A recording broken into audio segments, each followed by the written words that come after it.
Magandang araw mga kaibigan, ako nga pala si NJ at welcome sa NJ Mejia TV.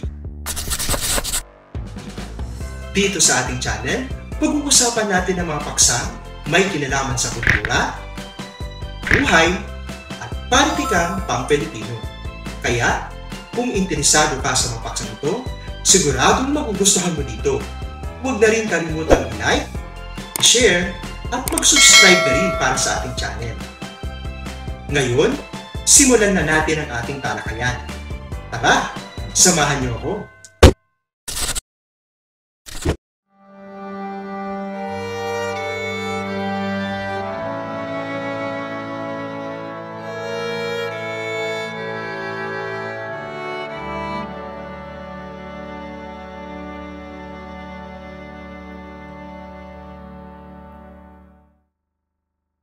Ang ika-37 na kabanata ng Noli Me Tangere, ang Kapitan Heneral.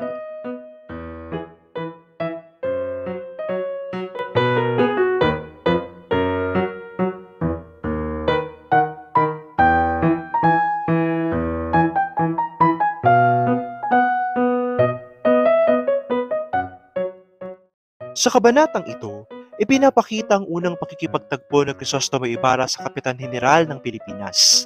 Interesado ang Kapitan Heneral na makilala si Ibarra, lalo na matapos ang insidente sa sermon ni Padre Damaso. Dumating si Ibarra kasama si Kapitan Tiago at ang ilang pari, kabilang si Maria Clara. Napansin ng Kapitan Heneral ang kabutihan, talino at pagpapakatao ni Ibarra at ipinakita ang kanyang paghanga sa dalaga at sa pamilya nito. Pinag-usapan din ng Kapitan Heneral ang sitwasyon ni Ibarra laban kay Padre Damaso at ang ekskomulgasyon na ibinatawid sa binata. Ipinahayag niya na hindi siya pababayaan ng pamahalaan at sinigurado ang proteksyon nito sa kanya laban sa pang-aabuso ng mga praile.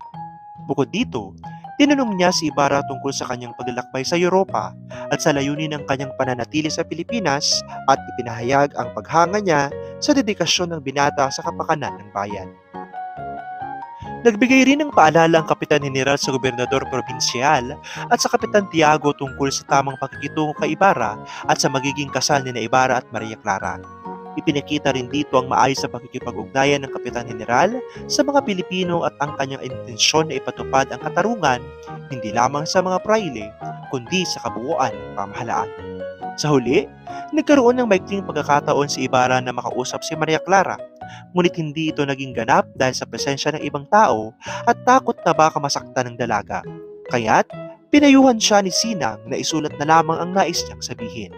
Sa kabuuan, ipinapakita ng kabanata ang malasakit, katarungan at pagkilala ng Kapitan Heneral sa kabutihang asal at talino ni Ibarra, ang paghihirap na dulot ng mga praile at ang pag-asa ng binata sa proteksyon ng pamahalaan para sa kanyang sarili at sa minamahal.